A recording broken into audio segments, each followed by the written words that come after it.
বর্তমান সময়ে স্টুডেন্টরা এত সুইসাইড কেন করছে?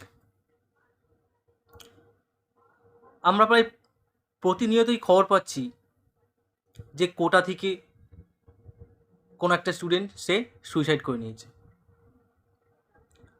দেখুন, এখানে শুধুমাত্র যে কোটা থেকে এই যে ঘটনা ঘটছে তা নয়,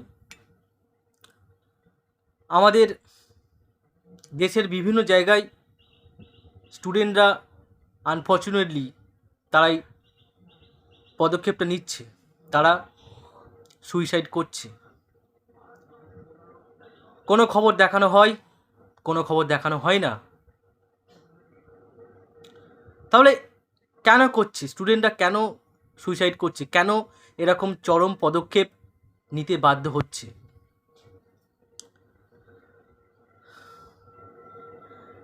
দেখুন, এখানে আমি মূলত দুটো কারণ দেখতে পাচ্ছি। এক, বাহ্যিক কারণ।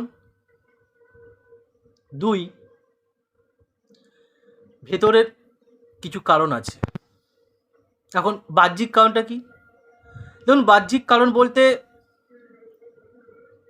যেগুলো আপনাদের হাতে নেই, একটা স্টুডেন্ট তার হাতে নেই। এখানে আমি স্টুডেন্ট বলতে শুধুমাত্র যে কোটায় পড়ছে তাকে বলছি না।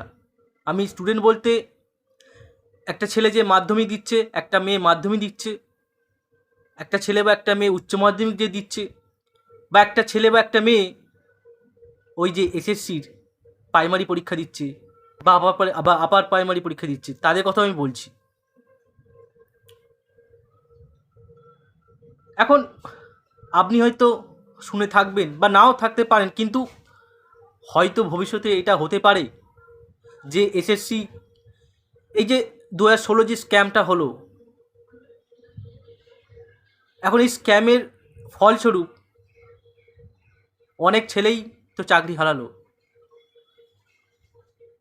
অনেকেই হয়তো লোন নিয়ে ঘর বাড়ি বেঁধেছিল। আমি কিন্তু এখানে যোগ্য প্রার্থীর কথা বলছি।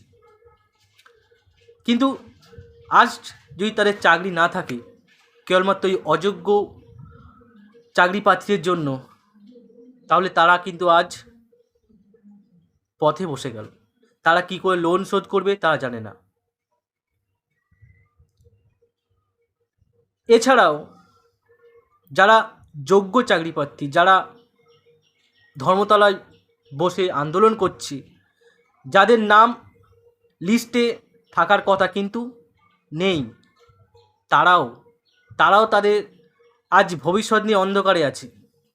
তারা জানে যদি এই চাকরিটা তাদের না হয়, তারা জীবনে আর কোনো রকম ফর্ম ফিল আপ করতে পারবে না। তার কারণ তারা তাদের বয়সটা পেরিয়েছে। একটা সরকারি চাকরি পরীক্ষা দেওয়ার একটা বয়স থাকে, সেই বয়সটা যদি আপনি পার করে যান, তাহলে কিন্তু আপনি আর পরীক্ষায় বসতে পারবেন না। তো এই দুজনেই, যারা যোগ্য চাকরি প্রার্থী, যারা প্যানেলে নাম থাকা সত্ত্বেও শুধুমাত্র অযোগ্য চাকরি প্রার্থীদের জন্য, তাদের কৃতকর্মের মানে দুষ্কর্মের জন্য, যে সমস্ত অযোগ্য চাকরি প্রার্থী তারা যে দুষ্কর্ম করেছে তাদের জন্য আজ যারা লোন নিয়ে পথে বসে গেছে, এবং যারা যোগ্য চাকরি প্রার্থী অথচ তাদের নাম প্যানেলে লিস্টে নেই, আজ যারা ধর্মতলায় বসে আন্দোলন করছে, তারা কিন্তু যে কোনো সময় হয়তো সুইসাইড করতে পারে, হয়তো আপনি শুনতে পারেন। তো এক্ষেত্রে কার দোষ? সরকারের দোষ? শাসকের দোষ? এক্ষেত্রে ওদের হাতে কিছু নেই। তো এটাই হচ্ছে বাহ্যিক কারণ যে একটা স্টুডেন্ট সুইসাইড করে। এবারে আসি ভেতরে ব্যাপারটা। দেখুন, ভেতরে ব্যাপারটা বলতে আমি চলে আসছি মূলত যে সমস্ত স্টুডেন্ট যারা কোটায় পড়ছে, বা আপনি বলতে পারেন কলকাতায় পড়ছে, বা বিভিন্ন দেশের বিভিন্ন জায়গায় যে যেখানে পড়ছে, যে কোনো ফেমাস জায়গায় হতে পারে, ফেমাস জায়গায় নাও হতে পারে, যে যেখানে পড়ছে, যদি সুইসাইড করে, কেন করছে? দেখুন, এর কারণটা কিন্তু অনেক গভীরে আছে, অনেক গভীরে। এবং এই কারণটা শুরু হচ্ছে বাড়ি থেকেই। কিভাবে? দেখুন, প্রত্যেক বাবা মা, প্রায় প্রত্যেক বাবা মা, আমি দু একটা বাবা মাকে বাদ দিয়ে বলছি, প্রায় প্রত্যেক বাবা মা এটা চায় যে তার ছেলে বা তার মেয়ে ডাক্তার হোক, ইঞ্জিনিয়ার হোক, নার্স হোক, এই সমস্ত চাই। সেই জন্য তারা তাদের ছেলে মেয়েদের বাড়ি থেকে দূরে পাঠায় কোচিংয়ে, যাতে তারা সেই মানে এক্সামের জন্য তারা প্রিপারেশান নিক, সেই জন্য পাঠায়। তাই আপনারা দেখে থাকবেন যে বেশিরভাগ ক্ষেত্রে যারা জেই বা নিট এই সমস্ত এক্সামের প্রিপারেশান নেয় তারা কোটাতে যায়, এবং সেখানে তারা মানসিক চাপ সহ্য করতে না পেরে তারা চরম পদক্ষেপটা নিয়ে ফেলে, যেটা হচ্ছে সুইসাইড। ওই যে বললাম, প্রত্যেক বাবা মা চায় যে তার ছেলে মেয়ে ডাক্তার বা ইঞ্জিনিয়ার হোক, কিন্তু ওই সমস্ত বাবা মা কি এটা কখনো ভেবেছে যে তার ছেলে বা তার মেয়ে আসলে কি চায়? তার হয়তো ইচ্ছা আছে যে সে কবি হতে চায়, লেখক হতে চায়, সে হয়তো একজন পেন্টার হতে চায়, তার আঁকতে খুব ভালো লাগে।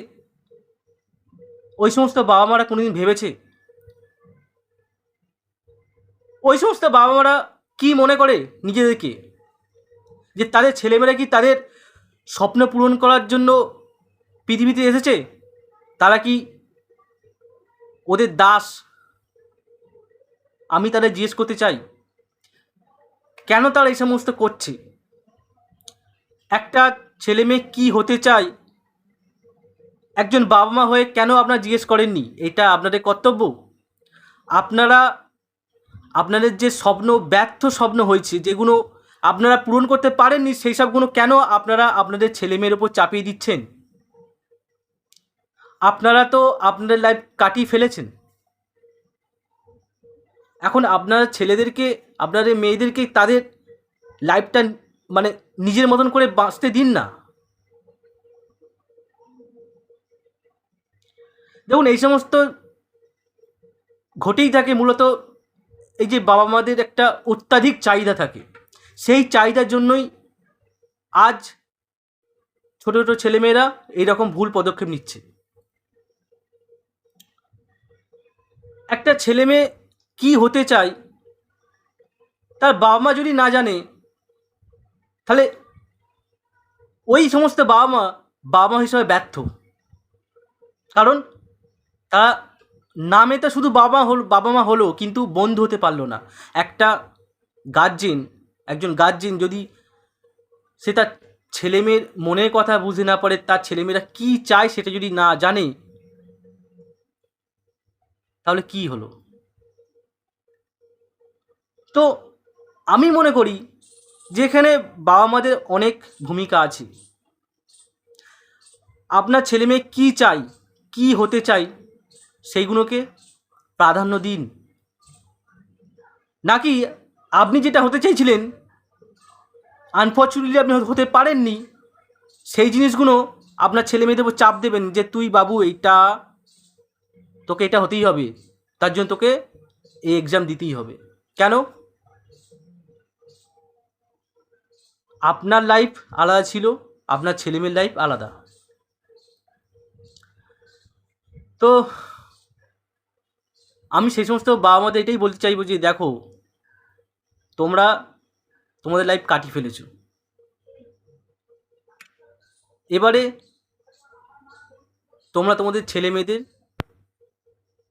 সেই সুযোগটা দাও যেটা তোমাদের বাবা মারা দেয়নি। তোমাদের বাবা মা দেয়নি বলেই আজ তোমরা ব্যর্থ হয়েছিলে, এবং তোমরা যদি ওই সুযোগটা যদি তোমার ছেলেমেয়েদের না দাও, তোমাদের ছেলেমেয়েরাও ব্যর্থ হবে। তোমরা কেন ব্যর্থ হয়েছিলে? কারণ তোমরা নিজের মনের কথাতে চলতে পারোনি। তোমাদের বাবা মারা তখন তোমাদের প্রেশার দিয়েছিল যে তুই মেয়ে হয়েছিস মানে তোকে ডাক্তার হতে হবে, নার্স হতে হবে, তুই ছেলে হয়েছিস মানে ইঞ্জিনিয়ার হতে হবে। কোথায় লেখা আছে? তো এইগুলোকে বুঝতে হবে। আপনাকে আপনার ছেলে মেয়ের বন্ধু হয়ে উঠতে হবে। চাপ দিলে হবে না। পড়াশোনা কখনো চাপ দিয়ে হয় না। আপনার ছেলে মেয়ে হয়তো কবিতা লিখতে ভালোবাসে, সে ইতিহাস পড়তে ভালোবাসে, আপনি তাকে জোর করে সায়েন্সের পড়া চাপিয়ে দিচ্ছেন। সে হয়তো বোঝ নিতে পারছে না, প্রেশার মানে মাথায় এত প্রেশার পড়ছে, সে হয়তো বলতে পারছে না, কিন্তু মানে আপনি সেই প্রেশারটা তার উপর কন্টিনিউসলি দিয়েই যাচ্ছেন। কি হবে এরপর? একটা জিনিস যখন মানে লোড হয়ে হয়ে ওভারলোড হয়ে তখন কী হয়, সেটা উল্টে পড়ে যায়। ঠিক সেই রকমই আপনি কন্টিনিউয়াসলি আপনার ছেলে মেয়েকে চাপ দিয়ে যাচ্ছেন যে বাবু তোকে হতেই হবে। আর সেই জন্য তারা সেই মানসিক চাপটা নিতে পারছে না এবং তারা সুইসাইড করে ফেলছে। আচ্ছা, আপনি আমাকে বলুন তো, এতে ক্ষতি কার হচ্ছে? আপনারই হচ্ছে তো। আপনি হয়তো মন থেকে চেয়েছিলেন যে আপনার ছেলে বা আপনার মেয়ে ডাক্তার বা ইঞ্জিনিয়ার হলে সেটা ওর জন্য ভালো হবে এবং আপনিও খুশি থাকবেন, এটা ভেবেছিলেন। কিন্তু যদি সে ছেলেটাই বা মেয়েটি যদি না থাকে পৃথিবীতে, কি সে খুশি থাকবেন? আপনি কার জন্য খুশি হবেন? কি বলছি বোঝা যাচ্ছে? কার জন্য খুশি হবেন? তো এইসবগুলো আপনি একজন মা, একজন বাবা হিসাবে, একটা বাচ্চার গার্জেন হিসাবে আপনার ভাবা উচিত যে সবার আগে আপনার বাচ্চা কি চাই সেটাকে প্রায়োরিটি দিন। আপনি কি চান সেটা অতটা গুরুত্বপূর্ণ নয়, এই কথাটা মনে রাখবেন। একটা জীবন যখন চলে যায় সেই জীবন আর ফেরত আসে না, কিন্তু যদি একটা পরীক্ষা যদি মিস হয়ে যায়, সামনের বারে আবার দিতে পারবে। তো আমি আবার বলছি, প্রেশার দেবেন না, আপনার ছেলে মেয়েদেরকে চাপ দেবেন না যে এটাই হতেই হবে। তাদেরকে তাদের মতো চুজ করতে দিন তারা কি হতে চায়। আপনি বন্ধুর মতন আপনার ছেলে মেয়ের সঙ্গে মিশুন, তাতে দেখবেন আখিরে কিন্তু আপনার ছেলে মেয়ের ভবিষ্যৎ ভালোই হবে। বেঁচে থাকলে একটা ছেলে বা মেয়ে ঠিক কিছু না কিছু করে নেবে। পৃথিবীতে কেউ চিরকাল বসে থাকে না, এটা মনে রাখবেন। ঠিক কিছু না কিছু করে নেবে, হাত পা থাকবে তো করে নেবে কিছু। এটা কোনো ব্যাপারই নয় যে সে হয়তো ডাক্তার হতে পারলো না বা ইঞ্জিনিয়ার হতে পারলো না। কি আছে, এই তো ইঞ্জিনিয়ার দেখছেন, খবর শুনছেন তো, ফ্যাপা করছে, ঘুরছে, 7,000 টাকা চাকরি করছে। এরা কি ভালো লাইফস্টাইল, মানে এরা একটা ভালো লাইফস্টাইল তারা আর্ন করেছে? একটা ছেলে যখন 1.5 লাখ 2 লাখ টাকা খরচা করে 7,000 টাকা মাইনে একটা ইঞ্জিনিয়ারিং চাকরি করছে, এরা কি সেই লাইফটা মানে পাচ্ছে যেটা তারা ভেবেছিল স্বপ্নে, যে আমি ইঞ্জিনিয়ারিং করার পর এটা পাবো? শুনছেন তো, সব তো বুঝছেন। তাহলে কেন এরকম এত তাড়াহুড়ো করছেন? কেন এইসব নিয়ে আপনি মানে এতটা হাইপ হয়ে যাচ্ছেন? আজ আপনার ছেলে মেয়ের মাথায় এত প্রেশার পড়ছে এবং সে আপনাকে এটা মন খুলে বলতে পারছে না। আপনাদের উচিত প্রত্যেক মাসে অন্তত একদিন অন্তত ছেলে মেয়ে যে হোস্টেলে থাকে সেখানে একবার অন্তত ভিজিট করে আসা। সেইগুলো করুন, গিয়ে কথা বলে আসুন, 1 ঘন্টা 2 ঘন্টা কথা বলে আসুন। এমন নয় যে সে বছরের পর হোস্টেলে পড়েই আছে, আপনারা দেখা করতে গেলে না, শুধু ফোনেতে কথা বলছেন। দেখুন, ফোনেতে অনেক কিছু লুকিয়ে রাখা যায়, ফোনেতে সত্যি কথা লুকিয়ে রাখা যায়, সম্ভব এটা আপনাকে বুঝতে হবে।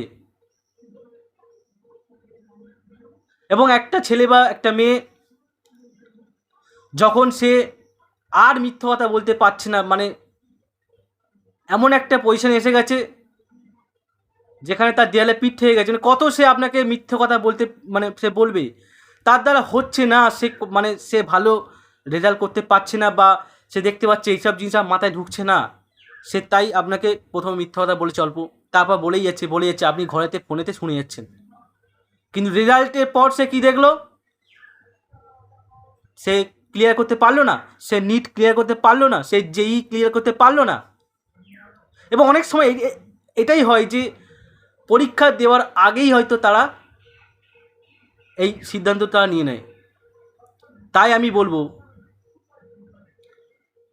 যে একটু সচেতন হন, আপনাদের ছেলেমেয়ের কোথায় ভালো কোথায় খারাপ সেই সমস্ত জিনিসগুলো একটু খেয়াল করুন। ধন্যবাদ।